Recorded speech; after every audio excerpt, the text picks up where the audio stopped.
Hello, Twitch. Let me just open up Twitch on my phone to make sure that you guys Let can me shut this door.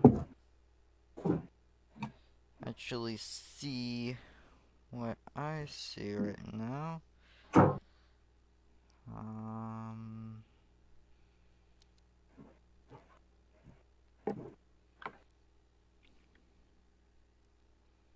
do y'all just see a blank white screen?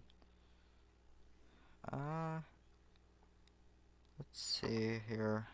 You're on Twitch? Yeah, I'm on Twitch. Is it just a blank white screen? Yeah. Of course. Well, time to improvise. I'm going to be using MS Paint for this one. Why?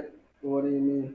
Uh, because I guess the screen sharing on this is off for some reason. Because it's not supposed to be just a big white thing. It's supposed to actually show something there. So, What uh, is it supposed to show? it's supposed to show the the thing. What thing? Uh, it's supposed to show my drawing program. There you go. Oh, when I click on it, is it showing my drawing program showing on the stream? I gotta wait a second.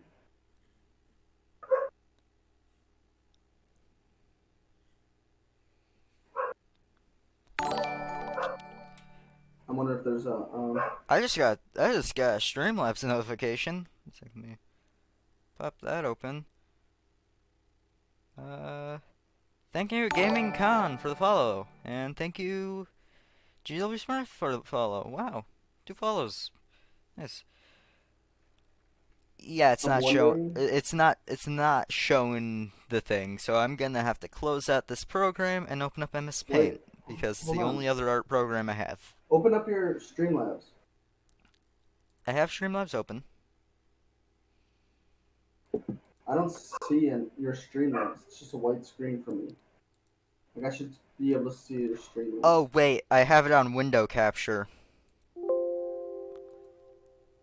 Let me real quick do. Let's see what happens if I do display capture instead of window capture.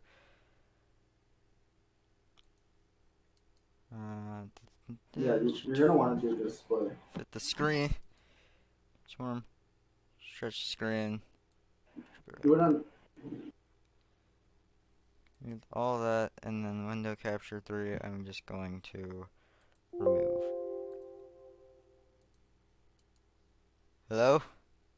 Window Hello. capture 3? Why is window capture 3 not getting removed?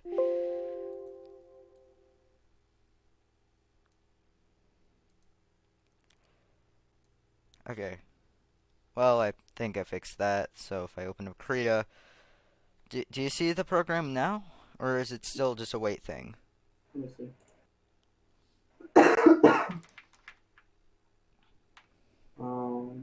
I still see your Streamlabs. Oh yeah, I see the program. Yeah, so you see it says FNAF lore stream with my Yeah, yeah, yeah. brother?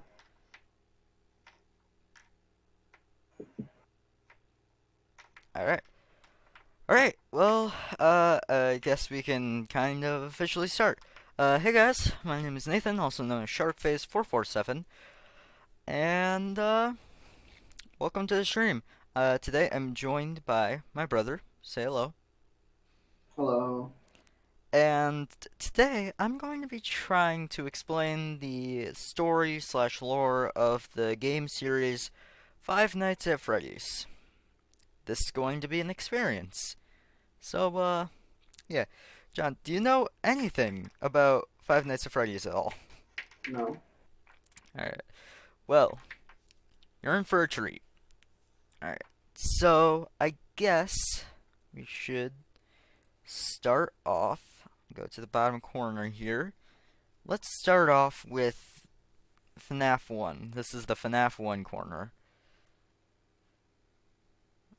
And we're just going to be going by order of the games and what they add on to the story.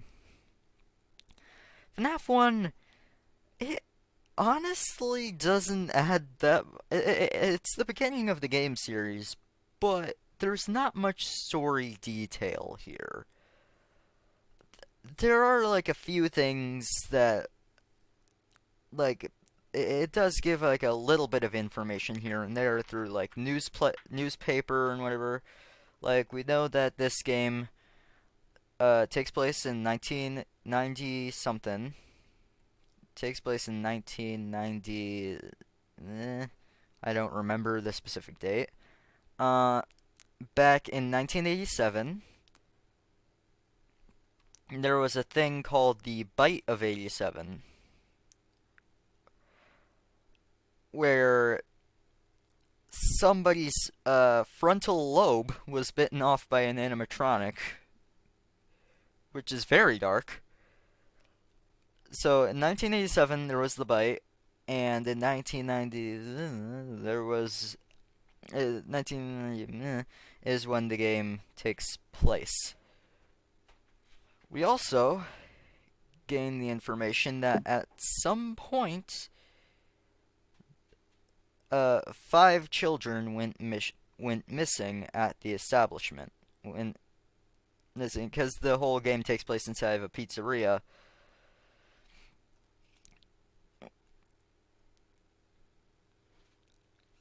And we learned that five children went missing inside the establishment, which caused a police investigation. And due to people not wanting to go to a place where you know children went missing, it's closing. Like the place is closing down soon. You following me so far? Yes. All right. So that's literally all. That's literally all all the information we get from Five Nights at Freddy's 1 for the story. Uh, the main animatronics in this game are Freddy, Freddy, Foxy, Chica, and Bonnie.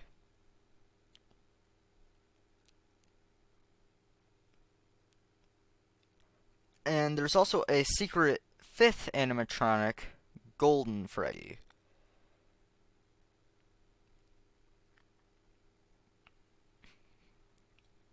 Now, the whole like you can kind of connect the dots here. Five animatronics, five missing children. Yeah, you can kind of connect the dots there. Mhm. But yeah, the thing is about the reason I say Golden Freddy is like a secret animatronic is that you only encounter him like there's like a 1 in 1,000 chance to encounter him. And well, all the other animatronics, are animatronics. Golden Freddy is just an animatronic suit that just sort of appears in your office, and you have to flip up the camera, or else he crashes your game. But yeah, for FNAF 1, that's basically all the story we get. On to FNAF 2. So, FNAF 2, we get a little bit more story in this one. First off, the game itself takes place in 1987, the same year that the Bite of 87 took place. Uh, in this one, there you learn that through like secret mini games that you get by dying, uh, you meet a new character called the Purple Guy. Okay. And Purple Guy, he's essentially the closest thing we have to a main antagonist in these games. The reason we call him Purple Guy is because the little mini games you get are like 8-bit, and his sprite is just a guy who's purple. But yeah, uh, and through a lengthy process of mini games, which I'm not going to explain every single one of them, we learned that Purple Guy was responsible for the missing children's incident. He's the one who did that. Uh, there's also the little piece of information that the main character that you play as in that game, uh, was the bite victim of the bite of 87. In the main story, what people have theorized, that it's not clear cut whether or not, but people have figured that, uh, okay, so in this game, the animatronics are, you know, standard ones from the old game, except they're all withered. You know, they're all like in the back withered, even though this is technically a prequel. There's also like toy animatronics along with some new ones. Hmm. The new ones are the puppet, Mangle, and Balloon Boy. Puppet and Mangle are more important to the story. Balloon Boy literally has no story significance. He is a little piece of crap who sneaks into your office and steals the batteries to your flashlight. That's all he does. But anyways, Mangle, their story significance is that people have figured that Mangle was the one who did the bite of 87, and that the what happened story wise, it's not exactly what happens in the games, but what happens story wise is that on like night 3, uh, the main character gets his frontal lobe bitten off by Mangle through a lengthy process of analyzing jump scares and all that stuff. And the puppet, they have a much larger story significance.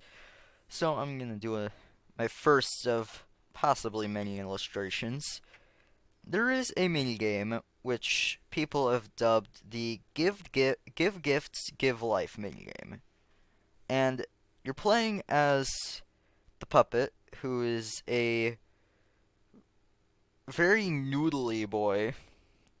He because he's supposed to be like a marionette puppet. Hmm. So he's very tall, very like lanky. And there are four like figures in it, which I'm just going to try my best to illustrate.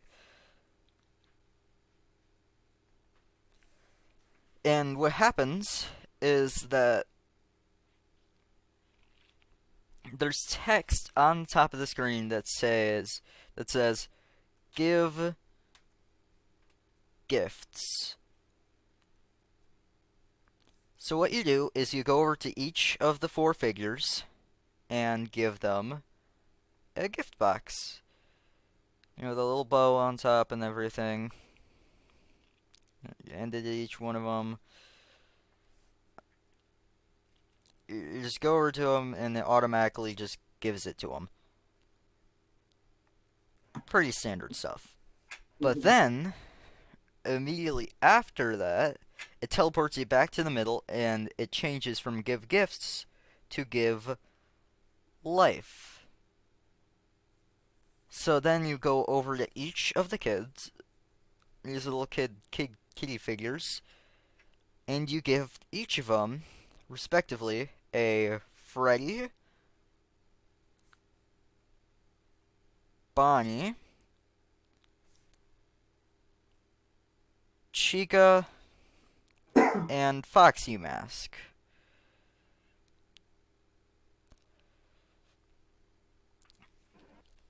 So, through these clues, people have figured out that the reason that the FNAF 1 animatronics are haunted, because, yeah, they're all haunted by the five missing children, but the reason that they're haunted, the reason that they're able to, think and act however they do, is because the puppet over here allowed them to. Like, it gave them life.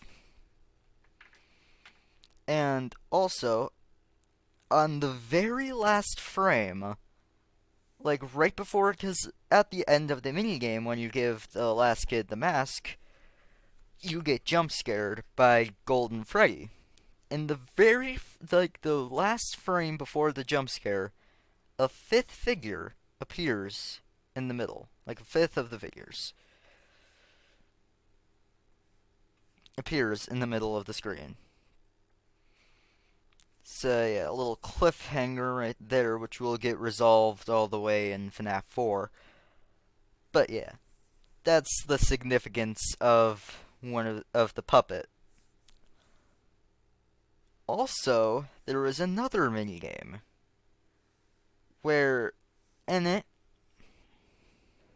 you're in like a small little restaurant thing, and there's a bunch of like angry kids. I'm not gonna draw a bunch of angry kids, and you're playing as Freddy. And essentially, what you have to do, you're playing as Freddy, and he's holding a cake. What you have to do is you have to go to each of the kids and give them cake. As they, get angrier, you have to give them cake, and it'll calm them down. Outside of the little boxed in area, you see what the fans have dubbed the crying child. That is a voice rack. You see the crying child. Because it's a child sprite who's crying outside of it. And then, a car pulls up.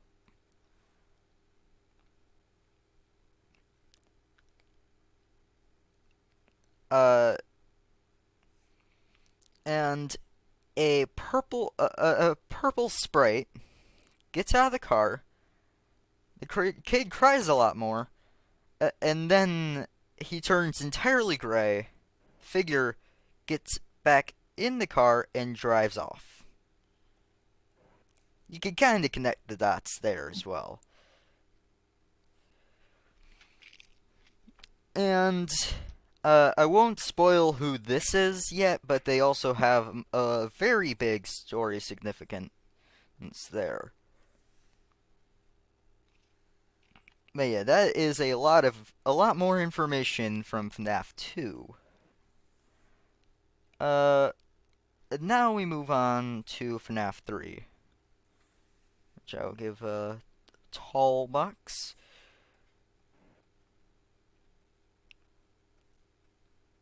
This game is set in 2030. Like, or it's something like that. It's set in like 2030 or 2022 or something like that.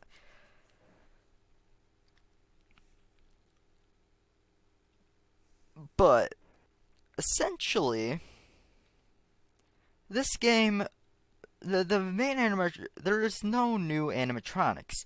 There's a new type of animatronic, which is the Phantom animatronics. I think they're called Phantom. I'm not sure.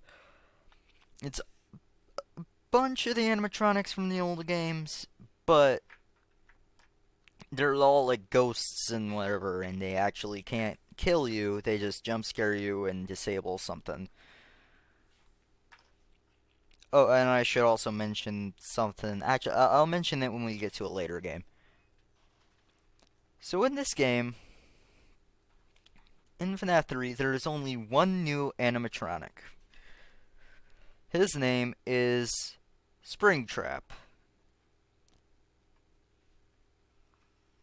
I can't fit that all, so just imagine that says Springtrap. So, in FNAF 3, there's only one real animatronic who is Springtrap. He goes around and whatever, and he looks sort of like. I should also. I never explained what these guys were. Freddy is a bear animatronic, Foxy's a fox animatronic, Chica's a chicken animatronic, Bonnie's a bunny animatronic, and Golden Freddy's just a golden version of Freddy without an endoskeleton. Okay. Springtrap looks sort of like a yellow version of Bonnie if you shoved a corpse inside of it and tore it to pieces. So yeah, he's very creepy. Yeah, Springtrap. You see Springtrap. The story of the game is essentially, well, the story of the last two games were you're a night guard. You're hired to work at Freddy Fazbear's Pizza, whatever. But in FNAF 3, you essentially uh you're yet again you're a security guard, but instead of working at Freddy Fazbear's Pizza, you're working at uh I forget Fazbear's Fright. Yeah, that's what it's called.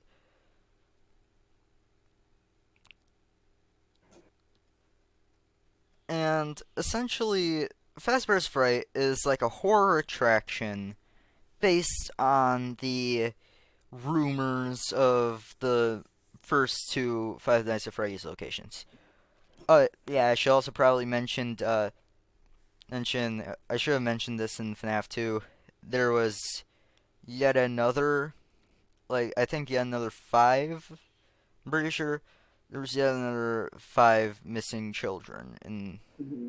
FNAF 2.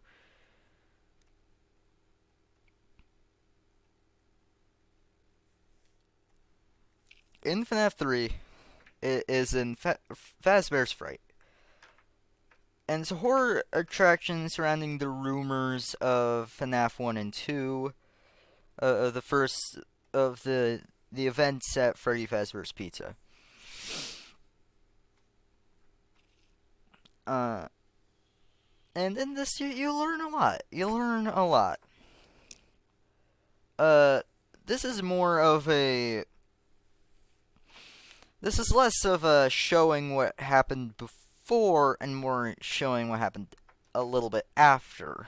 So, to do this, I'm going to have to scroll out a bit. Scroll that way too far. I'm going to get my selection tool. Select that. And I'm just going to shrink this down right above FNAF 2.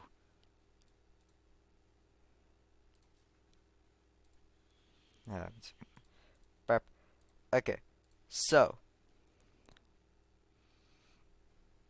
you learn through minigames that the purple guy from the FNAF 2 minigames down there, he's back. But instead of, doing his whole thing, he is trying to dismantle the animatronics. Like, there's a follow me minigame. I'm not gonna sketch it because it's kinda boring. Where you have to follow a Shadow Freddy sprite into a room. You can't get into the room, and Purple Guy dismantles the animatronic. We don't know why, but he is. But we do have theories.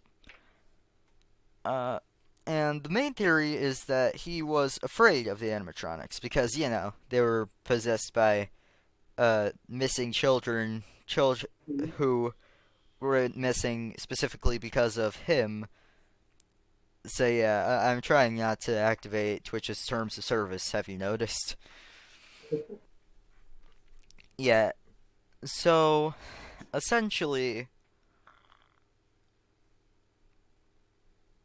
uh, we also learn through these training tapes that okay, so I should mention that in FNAF 1 and 2 there's this guy called the Phone Guy. We never know who the Phone Guy is. He's just some random tutorial character who explains what you do in both of these games. Uh he dies in FNAF 1, which is another reason why people were able to figure out FNAF 2 as a prequel, because how can he be in FNAF 2 if he died in FNAF 1? And it's the same voice and everything. But Anyways, in FNAF 3 we got Phone Dude, who's just like a surfer dude who runs the place, and Hmm. he plays you some training tapes, and it's a phone guy explaining about these things called the spring lock suits.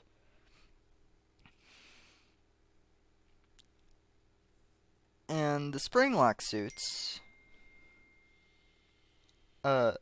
the spring lock suits were essentially these suits where they could be both an animatronic and a suit, like for like stage performers at the restaurant.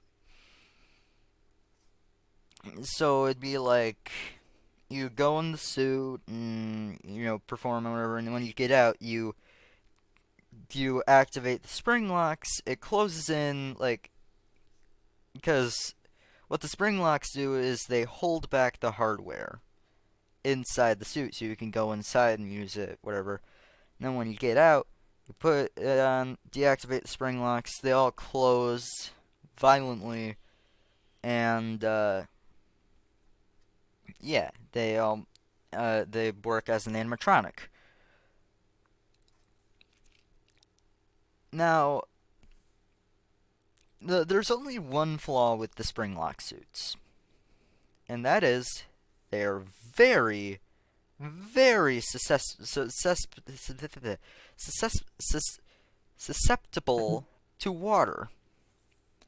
So, in the final minigame you get in this in FNAF 3, because you get a bunch of minigames, in Hmm. like the final main minigame,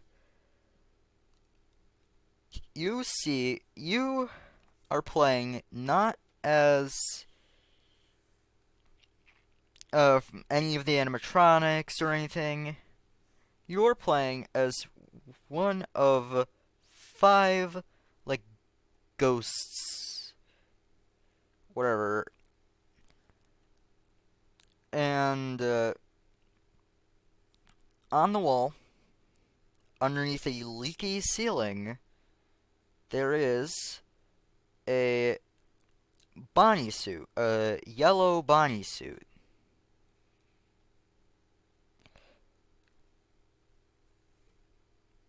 And basically, what you do is you chase Purple Guy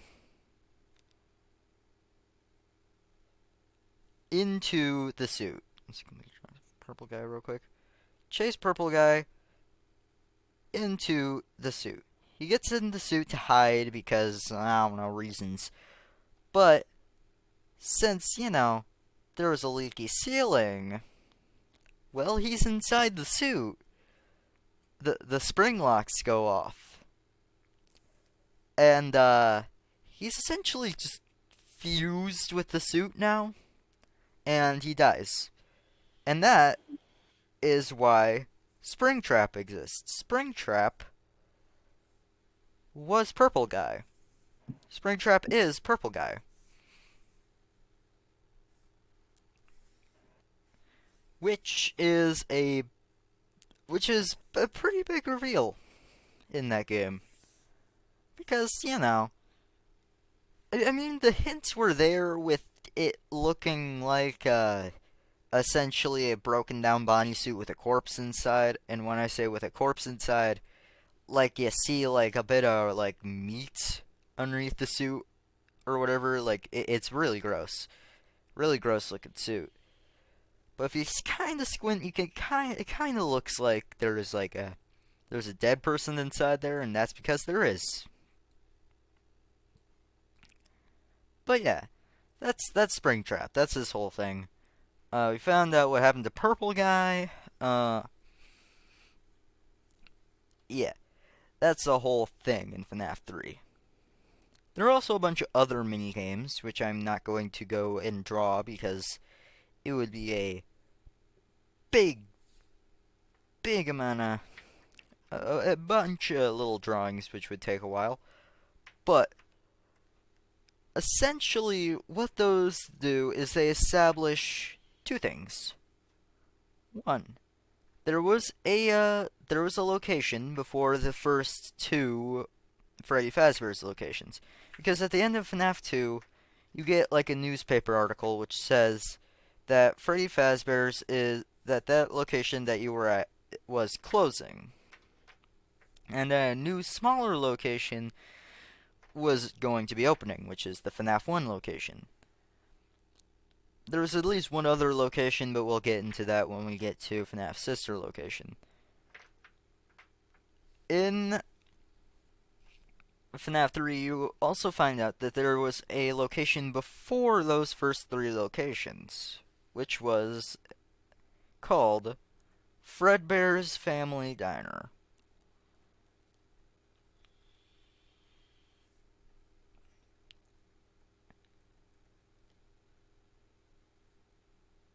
And it starred two animatronics, Spring Bonnie and Fredbear.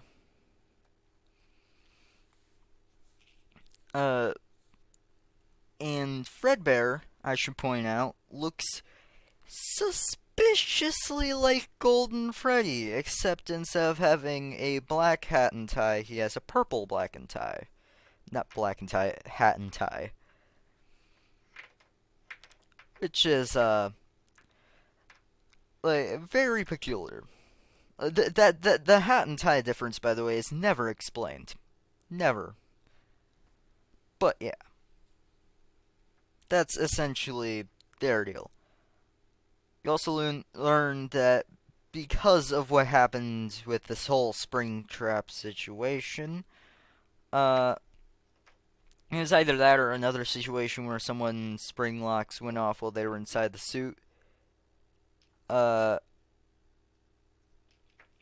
You learned that the suits were to be decommissioned and they would be sealed away inside of a safe room, which is where the whole mini game here took place.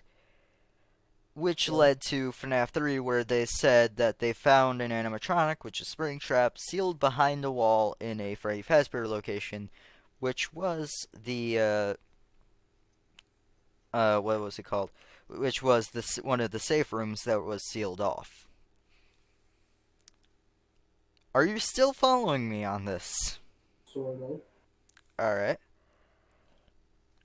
Alright, so that's basically the whole thing with FNAF 3. That's the whole thing there.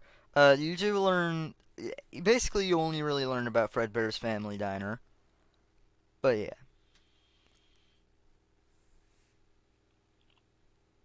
So, on to FNAF 4. Alright. And this is where things get messy. Very messy, in fact. Because FNAF 4 brought in a lot of stuff, which confused a lot of people. First off, I'm just gonna bring this up because, yeah, you got the box. The box is a box that you find after one of the endings of the game with two locks on it. You never open the box. There is no possible way to open the box. It is forever to be closed. We still don't know what's in this thing. At all. The box is the biggest mystery in Five Nights at Freddy's. No one's opened it? No one's opened it. People have dived into the programming of the game. There is literally no way to open it. I mean, you can click the locks and they'll jingle a little bit, but other than that, there's literally no possible way to open the box.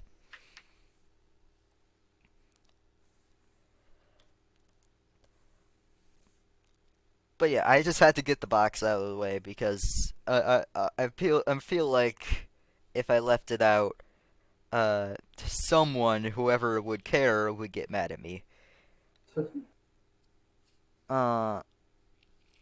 So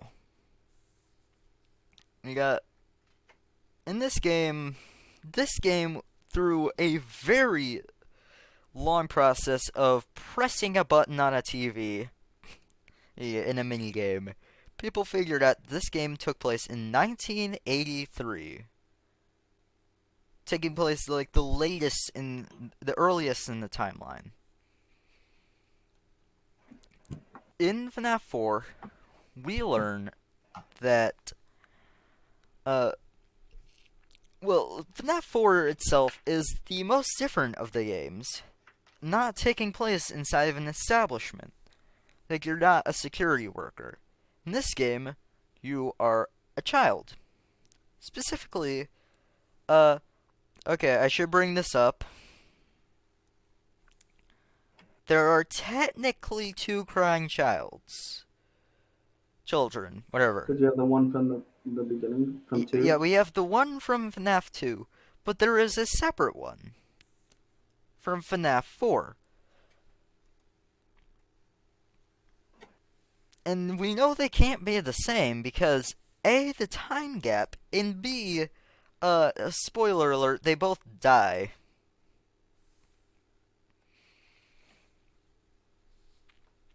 So, in FNAF 4, we get a new crying child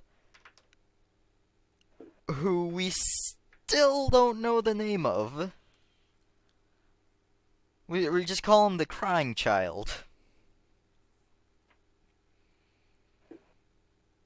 Like, we do not know the name of crying child. We know the name of the first one, but we don't know the name of this one. And it's infuriating. I mean, recently a theory came out that their name is like Evan or something through the process of using one of the books. But honestly, the process that they used was super convoluted, and like they got the last letter through a process which wouldn't link to the other process at all, and it's just like too big of a stretch. Yeah. But got new crying child, and you play as this new crying child in your house. This entire game takes place in your bedroom, where you run from your bed to two doors and a closet. Like, bed. There's you. Two doors and a closet. And you run in between the doors and the closet, and you are being attacked by what they're known as the nightmare animatronics. They're like regular animatronics, but like super twisted and distorted and freaky. You got Bonnie and Chica, who come from either door.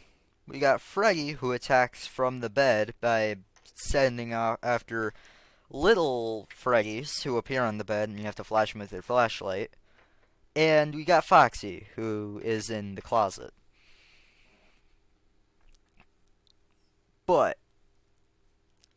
the essentially the main gameplay portion doesn't really matter.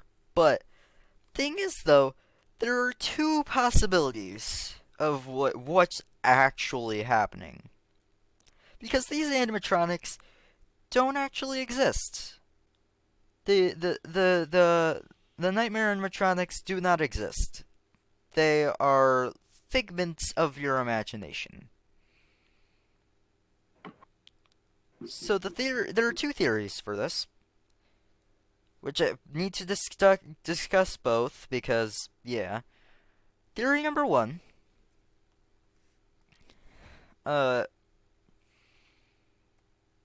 is called the dream theory, and it's exactly what it sounds like. This whole game takes place in a dream, and your main character is just having nightmares. And the second one is called the disc theory, and it involves something that was introduced in the books. I did not want to have to discuss the books, but I have to for the sake of this discussion. So there are three FNAF novels. There are three FNAF novels. They're known as Silver Eyes,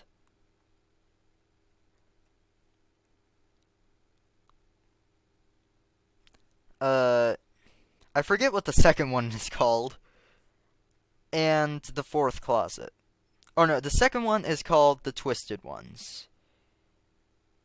Whatever, just pretend that says Twisted Ones. And the second one is The Fourth Closet. Uh, and in, I think it was The Twisted Ones. In The Twisted Ones here, you will learn about these things called sound illusion discs. Little small discs with blinking lights on them.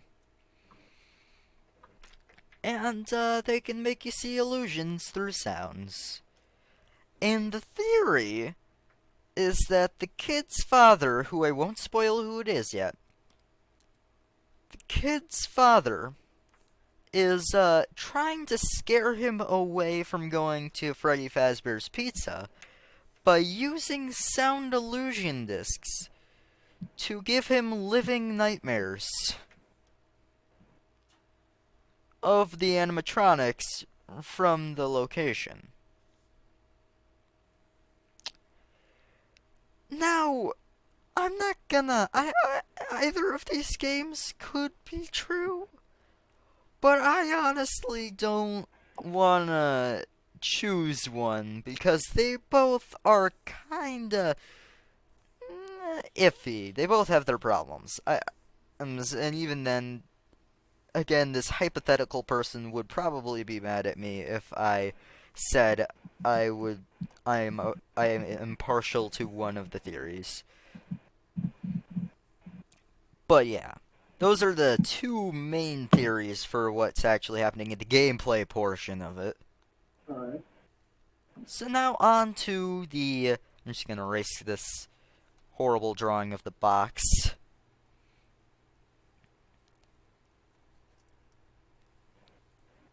On to like the main like story bits you learn in this. Not a lot. There's not a lot of story bits that you like. There's not a lot. Essentially, the whole game takes place is in this whatever, but all the mini games, because in between each night there's a mini game in this one. In these mini games, you play as new Crying Child, Crying Child 2, now with hair, Electric Boogaloo. Crying Child 2, Electric Boogaloo, right here. Crying Child 2. Essentially, it's just every night it says, etc. many days till the party, and counting down to like 1 or whatever, or how many ever nights to the party. Mm-hmm. And I won't go too much in depth of what's been going on, of like what's going on, but in it,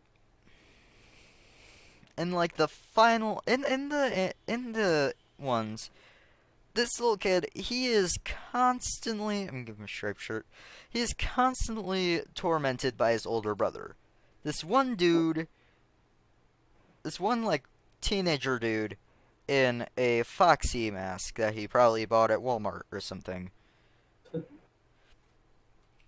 And the final thing comes, like the final minigame comes, which is the day of the party, and you find out it's this kid's birthday party.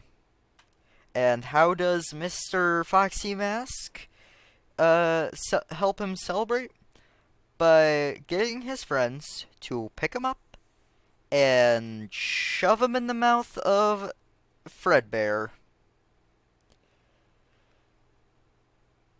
Like, they just shove him horizontally into Fredbear's mouth.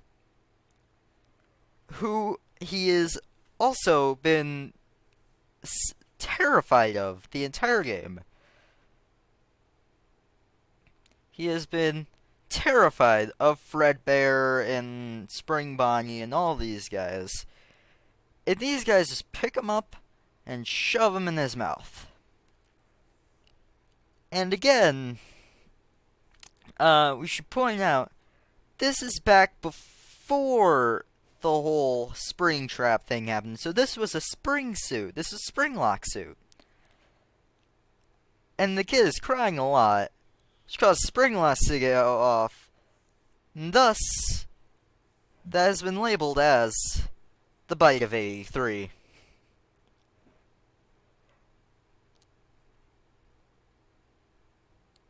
Yeah, it's very dark. So yeah, that's what happened in FNAF 4. That's what happened. And Uh, what is there 5? there are technically 8 games. Oh.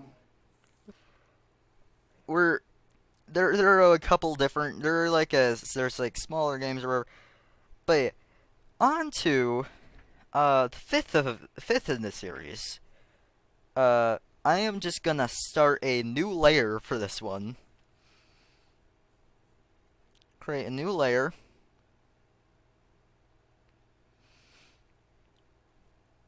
I'm gonna hide the previous layer.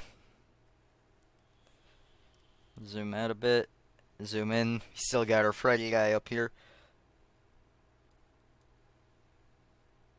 Thus we get to FNAF sister location. It's technically FNAF 5, but we all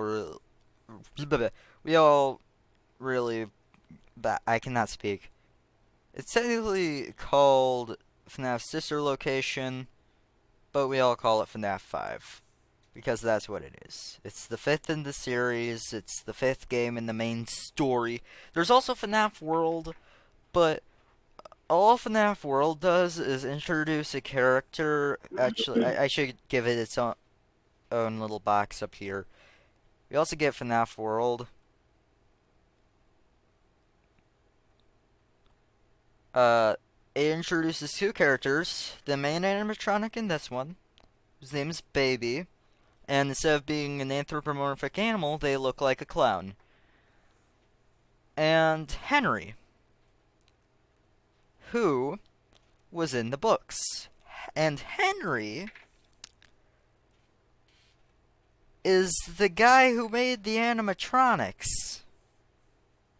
He's the inventor of the animatronics. He is one of 2 people who run the whole Fazbear Entertainment thing. He is the guy who runs the company. Like, he works on most of the mechanics and whatever. Like, he's the technical guy. So, yeah.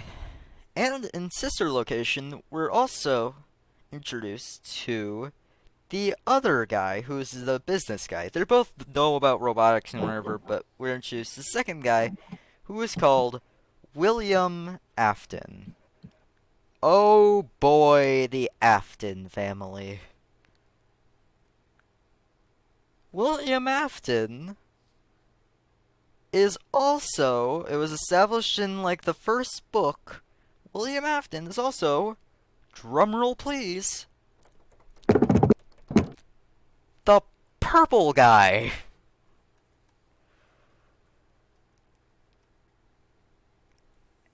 And Crying Child 2 was his son. And the Foxy Mask guy was his brother. Now, you're probably wondering, if we're going by disc theory from over here, why would Mr. William Afton, child disappearer extraordinaire, give his son nightmares to make him not want to go to Freddy Fazbear's? Well, that was established in this game. Now, in this game, you play as... I won't spoil who you play as. I'll get to that in a minute. But he's important to the story. We also learn Crying Child 2's name, I think. Oh, I don't know. We learned someone's name, but okay, I don't remember which of the Crying Childs we don't know the name of, but I'm pretty sure this one we learned his name is Michael.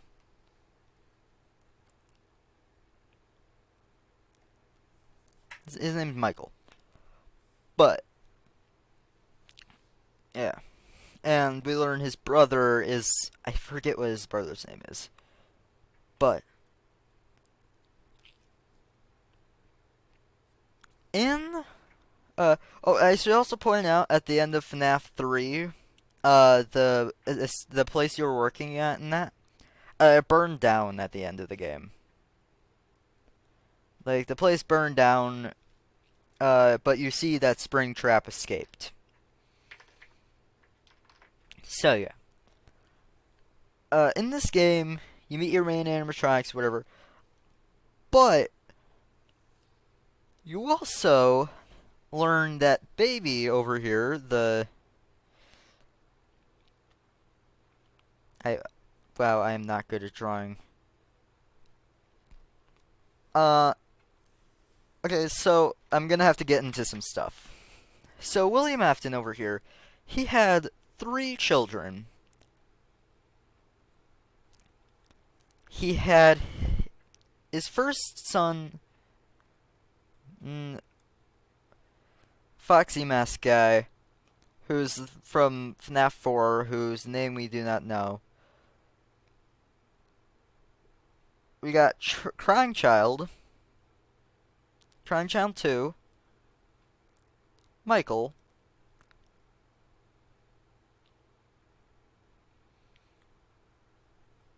and then we got his daughter, Elizabeth. Now, in FNAF 2, in FNAF 4, you can like go around their house and whatever. You can go around Crying Child 2's house, and you see his room, a locked door, which is probably the brother's room, and you see Elizabeth's room. But Elizabeth isn't in that game. The room is empty. What happened? Well, baby over here. Also, this is where the fourth of the first 4 places was opened. It's known as Circus Baby's Pizza.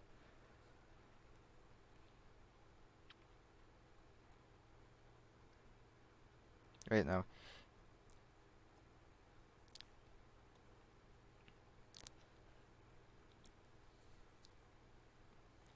But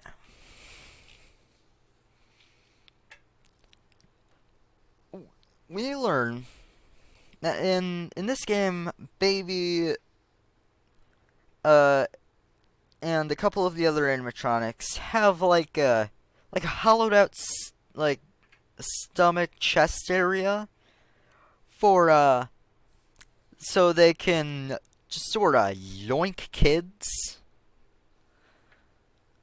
And Elizabeth, not knowing about this because she's like 5 and wanting to see Baby, sneaks onto the stage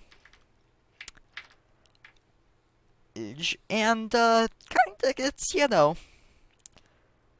uh, disappeared by Baby. And Mr. Afton over here did not intend for that. And not wanting another one of his kids to get disappeared, that's why Crying Child 2, according to this theory, Crying Child 2, he gave Crying Child 2 the nightmares. So he'd be scared to go back to the place so he wouldn't, get got. And it was established that Baby was then possessed by Elizabeth. through the power of looking at her eye color, because in the minigame, baby's eye color is blue. But in the actual game, her eye color is green. And in the minigame, you see Elizabeth's eye color is green. So, process of elimination, yeah. Okay. So, learn that they're possessed by Elizabeth, but, like, they don't really know what's happening. You know, they don't know about things or whatever. They don't even know that they used to be like alive or whatever. I think I'm not sure, but in this game, they essentially like they're sort of a helpful force, but in it, there is a thing her and the other animatronics, which are Funtime Freddy, Funtime Foxy, and Ballora, all get sent to the scooping room, which is a place where there's a giant metal claw where what it's made for is to take an animatronic and it just goes shoop and scoops out their endoskeleton. And all of them have been to the scooping room, all the animatronics. And at the end of the game, they all they all fuse together into this one spaghetti-looking guy named Ennard. He has like a little party hat or whatever. He has like weird face things.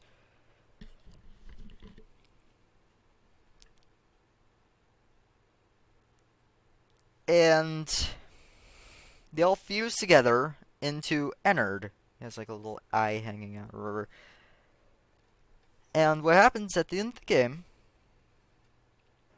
your player over here gets himself done scooped. He gets scooped by Ennard over here. And Ennard essentially crawls into your body and uses you as a puppet. And then in the custom night, you see these minigames where these very funny minigames where you walk along a street with like people looking on, and in these games, you know, it repeats over and over, and it's not really a minigame, more like cutscene. But at the end, but as each of these games progress, because this is you after the scooping. This guy, the guy who walkie guy. This is you after the game. So, since you don't have any internal organs, you know, there's gonna be some problems. Like, you know, rotting. And as you progress, you progressively become more and more purple. Until you eventually just become like this walking purple thing. And you eventually just spit up Ennard into a drain. And you collapse on the floor. You know, dead. But then, a voice comes in just saying, "You won't die, you won't die," over and over. It's baby's voice. And you stand back up. Your character stands back up. He has no internal organs. Nothing puppeteering him. He is standing a rotten purple mess. And this is Purple Guy 2. Also known as the player of the game, also known... You're not gonna believe this. Or you if you understand the story. Michael. Also known as Crying Child 2. So yeah. probably wondering how the heck are you playing as Crying Child 2 when his head was bitten by Fredbear, and he definitely died. Well, it's another thing established in the books. Specifically,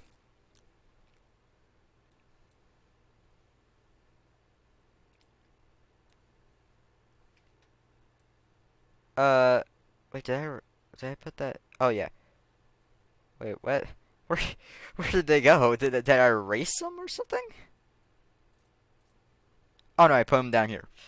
Specifically, the fourth closet. This book right here. Which I'm just gonna make a little diagram over here. In the fourth closet, there's a big twist at the end, so big spoiler warning if anyone who's watching the VOD, or anyone who's watching the stream right now. I don't know if anyone is watching the stream right now, because, yeah. But, spoiler warning, if you want to read the book, go read it right now, come back when you know the twist. Are you okay with getting spoiled for this? I mean, I'm spoiling Yeah. the entire series for you, so. John? Book? You good? Okay. Can you hear me? Yeah, I can hear it. But the big twist is that the main character, whose name is Charlie, Charlie as in the feminine Charlie, not Charlie as in masculine, whatever, was actually a robot. Like an animatronic the whole time. A very human-like robot. And it turns out that the original Charlie, the one that was alive, died at a very young age.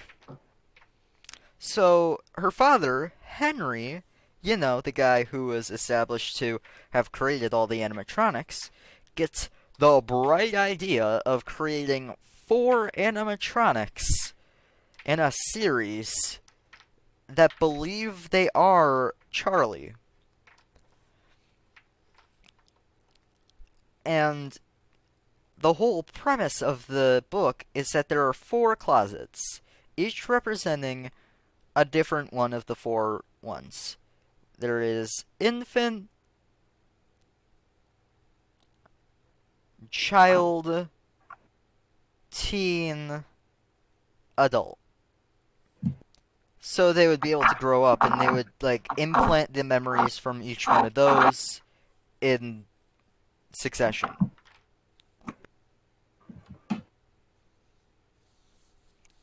So, and Charlie, the main character of this book, was the 4th of the 3 animatronics. Which is a thing, and through the power of deduction and just insane theories, we figured out that Crying Child number 2 over here, with Afton being so sad that he died, just did the same thing as Henry did in the book and brought him back as a robot. Which is why, even after getting all of his insides scooped out, which I should say doesn't make any sense because you see blood and he rots, but there shouldn't be any blood or rot or anything because he's a robot. Mm-hmm. But whatever, it could just be like really advanced simulations. But that's why he won't die when he gets scooped and spits out Ennard. He's a robot.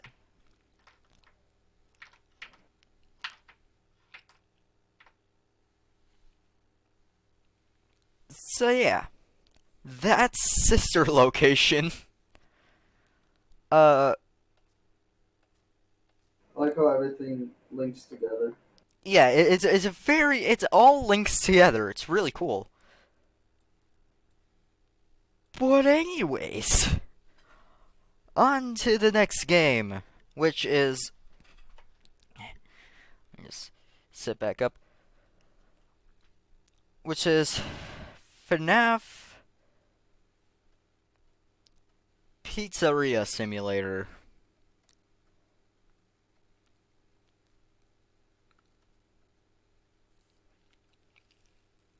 So, Pizzeria Simulator. Also, I should say, we don't know when FNAF Sister Location or Pizzeria Sim take place. But we have assumptions, like, or whatever. Also, I really, I didn't, oh, wow, I should have clarified some things. First off, the whole game of FNAF Sister Location takes place in, like, an underground facility. This is supposed to be like a rental facility where you can rent out the animatronics for birthdays or events or whatever. And after Elizabeth over here got babied, Circus Baby's Pizza closed. And Afton didn't want to see any of them again, so he just shoved them all underground. So yeah. Anyways, back to FNAF Pizza Sim. So this game, we don't know who you were playing as in this game. You're just playing as some random guy. And you get like animatronics and whatever. But at the end of every like day shift, because you actually have a day shift in this mode, where you like it's like Roller Coaster Tycoon or something, where you get like hot points that you can place down like your animatronics or your attractions, and you get a new stage with new animatronics and all that stuff. It's actually a really neat game, and it's free. But like you get those guys and place them down or whatever. And you learn a couple of things in this game. First off, uh, in FNAF 1, over here, all the way back here, Chica, you learn that Chica was the first of the missing children. Uh, I forget what her name was. But Chica was the first. Through a mini game called Midnight Motorist, or not Midnight Motorist. It was like a game called like Fruity Maze or something, because you could get like these arcade machines and actually play them. Yeah, you learned Chica was the first. Oh yeah, I got really off track there. Wow. Uh, the after every night segment, after every day shift where you're placing down all the things or whatever, you see, you are in front. You're like at a desk in front of an animatronic, which I'm just gonna make a vague silhouette here. And the animatronics are you see Baby, which hold on a second. You see Scrap Baby specifically, and if you've been paying attention, you're probably like, hold on a second, didn't they join with all the other animatronics to make Ennard? Well, they did, but she got kicked out, which leads to Molten Freddy, which is Ennard, but the main driving force, instead of being Baby, I'll put like a little S up here for Scrap Baby. Instead of being Baby, voice crack. Instead of being Baby, is now Freddy. Funtime Freddy, specifically. So yeah. The next one is Springtrap. I forget if they have a special name in this game, but yeah, it's Springtrap. But he looks even more broken than before, and you can see a bit of a skull poking out. And the fourth one, if you didn't already buy him from the buy menu, which you can actually do in this one, can't buy any of the other ones, just this one. Uh, and he's like $5. He's like the cheapest animatronic, but he has a risk level of 9. which in this game is really bad because you could get a lawsuit because there's currency and all that stuff in this game. But if you didn't already buy him, you get a new animatronic named Lefty. And Lefty is just like a generic bear animatronic, but he's jet black with a star on his chest and he's missing his left eye. And also, there's a really funny moment where if you already have Lefty, instead of Lefty being there, there's just a sign that says "I'm already inside" with a winky emoticon. But yeah, essentially, you go through the mini game or whatever to get them, and the reason that you're seeing them is it's noted as a salvage. You're trying to salvage the animatronics. You should choose to decline, and they don't actually appear in your nights if you don't do it. I don't think so. Anyways, but if you do salvage them, you get a lot of money, which is the incentive. But the whole thing uh is actually a ruse by my attempt at a drum roll. I cannot speak. Henry, the guy from the first whatever the guy who made the animatronics. Hmm. And his whole thing is that he is trying to, you know, make up for past mistakes. And how does he do that? By this is just a very crude drawing of the map. Oh gosh. Just imagine there's like a yeah, that square right there. Just imagine that's like this. It turns out that he called all the animatronics here. He got them all in there, like all in the vent system. He put out the ad, all that stuff. Also, I think at one point it's established that this spring trap is a different spring trap. Like the second purple guy became that spring trap, and the original one, the will. So I think there's like Michael Springtrap and William Springtrap, and I think like William Springtrap just doesn't exist anymore. Or and Michael Springtrap is like the one in this game. I think. Actually, no, it's William. Whatever.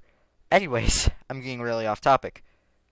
But he called them all there so he could lure them all into the vent system, close everything off, and set it on fire. Like he burns the entire place to the ground with all the animatronics and you still inside, along with him. And at one point, and you're probably thinking, well, what about the animatronics from the first or second game or whatever? Well, it's established that the second animatronics, like the second animatronics. Okay, so in the FNAF world, there's this thing called Remnant, and it Hmm. is metal that was infused with a soul. It's how the animatronics are alive. And you can only free the souls if you melt it. Like if you melt it down or if you burn it specifically, not melt it. And the animatronics from Sister Location, other than Baby, I guess, essentially all the animatronics other than like the ones from 1, they were taken and then melted down into like this one glob of metal And then that metal was used to make the animatronics in FNAF sister location.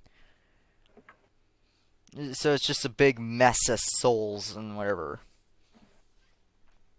And the ones from FNAF 1, after William got spring trapped, they were freed. Like their souls were freed because their time on their Earth was done. They managed to free themselves because they got William. They got the guy who killed him. But essentially, yeah, they burn. Essentially, yeah. And I really encourage you to do this.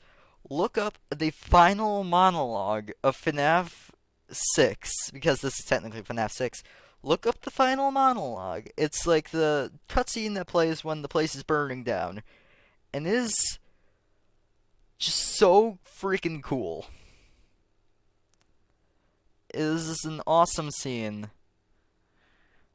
But yeah. Essentially, it burns the place to the ground and wherever, and frees all souls. And that technically is the end of the story. It's all wrapped up in a nice little bow. We don't know what happened to Michael. Also, it is established that the first crying child, the one down here, if I zoom all the way in, this little nugget right down here, that crying child went on to possess Puppet Boy right over here. And Puppet proceeded to bring all the others to life so they could get vengeance or whatever. So yeah.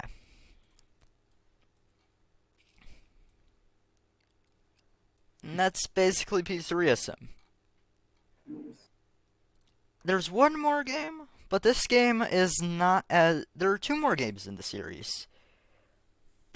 Which I'm going to be giving each of them like their own little halves. There's FNAF Custom Night.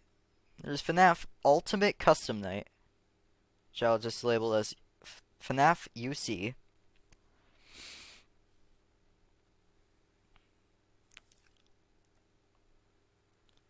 And Ultimate Custom Night,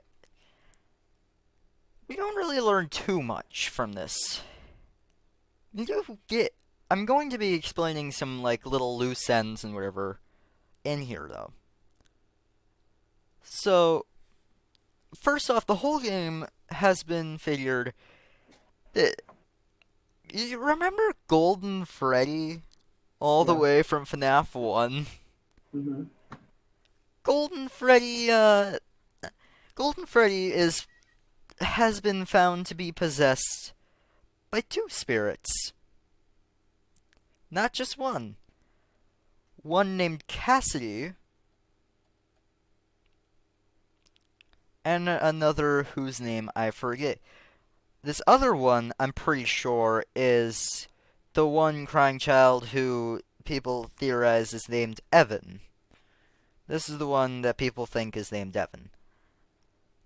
So I think there might be 3 crying children? I'm not sure, man. It's very confusing.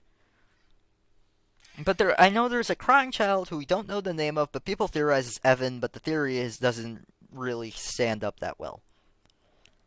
Yeah, Golden Freddy is possessed by 2. And that goes into Golden G. Fred. And this whole game has been found to be Mr. W.A. William Afton, purple guy. This guy, essentially Golden Freddy, specifically Cassidy, who has been noted as the one you should not have killed. Killed. I cannot speak. Yeah, essentially, after the burning of the building, Cassidy over here proceeded to trap Mr. William Afton in his own personal purgatory, where he is forever haunted by the people that he killed. And yeah, that's essentially that. The gameplay of Custom Night is literally just you have all the animatronics from all the games in like a big grid. You can set them all to different difficulties, the maximum being 20. And yeah, and the story is that Mr. W.A. William Afton over here is trapped in purgatory, being haunted by all these animatronics, and you're playing as Mr. William Afton. And that's FNAF Ultimate Custom Night, Nice. essentially. And I should also point out the fact, Puppet over here, the one that possessed the puppet, we figured out that two things: one, they're a girl, and two, they are Henry's daughter. You know, the one who burned down the place and all that stuff. Yeah, we figured out that CC1 over here is Henry's daughter.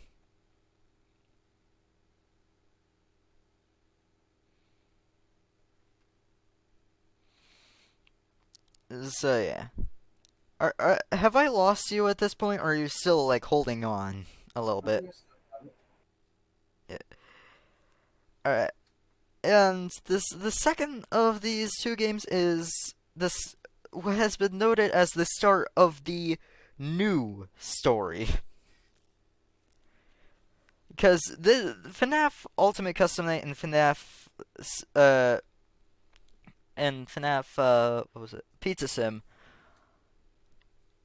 That's been noted as the end of the Afton series. Like that's like the end of that whole series. Is this, yeah, and the start of the new like that's the end of that story. But the start of the new story is FNAF VR,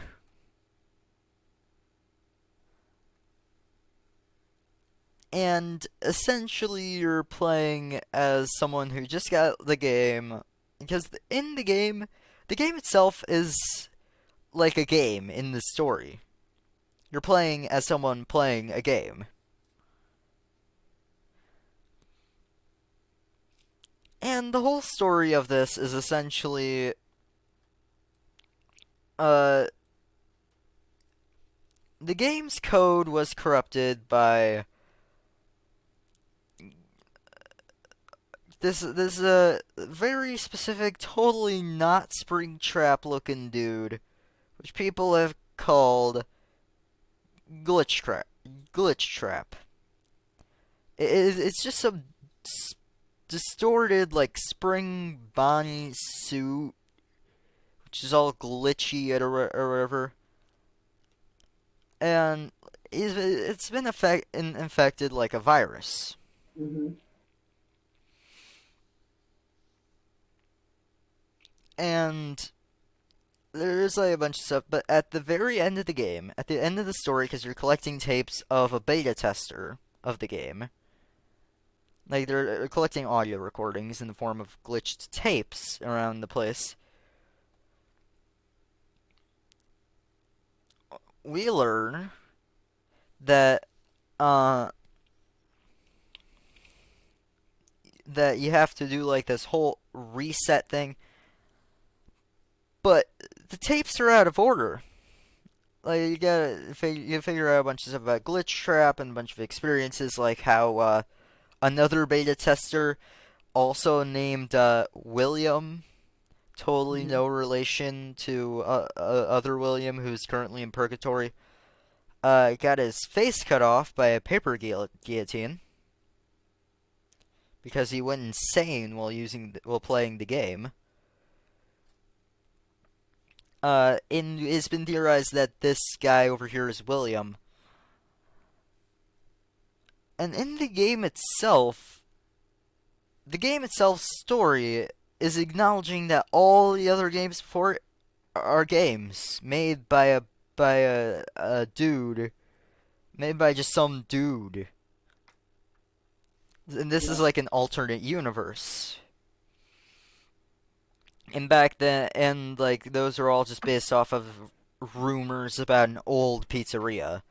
And the company itself, Fazbear Entertainment, is trying to like distance itself from those rumors. yeah.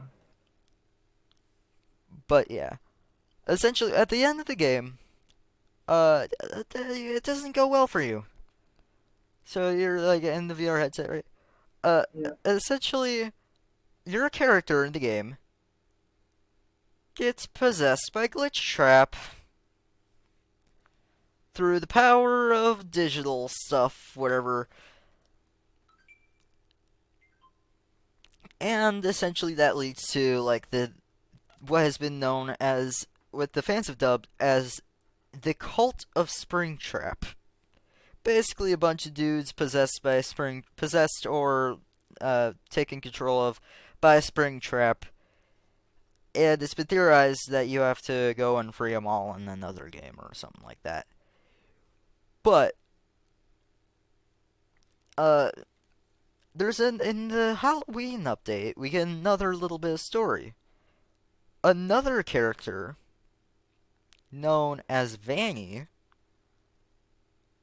uh, who wears, who has been shown wearing a weird little bunny mask, was another player of the game who got swayed by Mr. Afton guy over here, Mr. Glitch Trap, totally not William Afton, and yeah, they were like taken over, possessed, whatever by them, and now they are forced to do their bidding. And I should mention that Little Miss, Little Miss Vanny over here is the antagonist of the new game, which is coming out on PS4, on PS5, and PS4, FNAF Security Breach.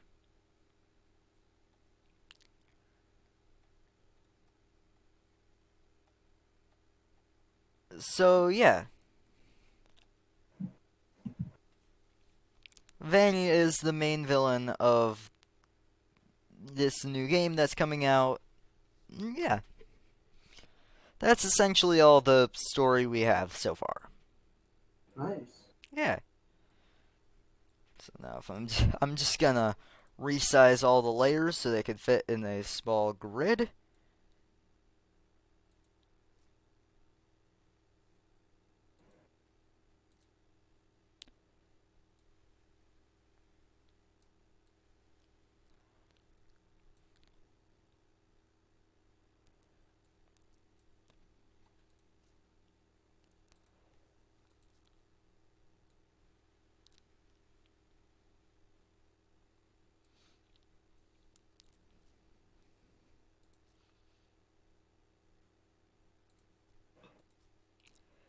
And that is essentially the story.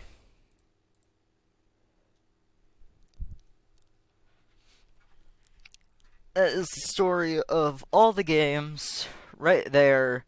Aside from FNAF World, but even then, the story there is pretty sparse. But yeah, and it only took us a total amount of, if I can An figure hour out, and a half. an hour and 30 minutes.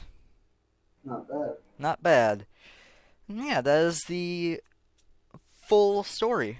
So, any thoughts? Any whatever? Any How long? questions? How long do you think it'd take you to play every single game? Uh, I mean, you could beat all the games relatively quickly. Uh, I'd say like at least a day A day to play all of them. to play all of them because they're not that long of games. there's a lot of content in them, but most of the content for the story is optionally. Like you have to go out of Mm. your way to get that. Like in FNAF 3 to get so because there are like extra little mini games that you can get which like show stuff, show extra little things and whatever. Which I probably have missed, and if anyone ever sees this stream, they're probably gonna be like, hey, he missed that. But whatever. Uh, most of it is optional. Like in FNAF 3, in order to get one of those mini games, you have to decipher a puzzle which you get in one of the ending of night mini games, where it leads you to on the tiles on the wall punch in the date 1987 like a key code, like a phone number. You have to punch it into the wall tiles, which makes no sense in the slightest, but it's still neat. But yeah, that's essentially the whole kit and caboodle, whole thing. Yeah. Any more questions, thoughts, whatever? It seems pretty cool. Yeah. Alright. Well, I think that will be the end of our little stream here. I hope you all enjoyed. If you did, make sure to give me a follow. Uh, I have a really inconsistent stream schedule, so I don't know when I will be streaming next. John, say goodbye to the group. Peace out. See ya.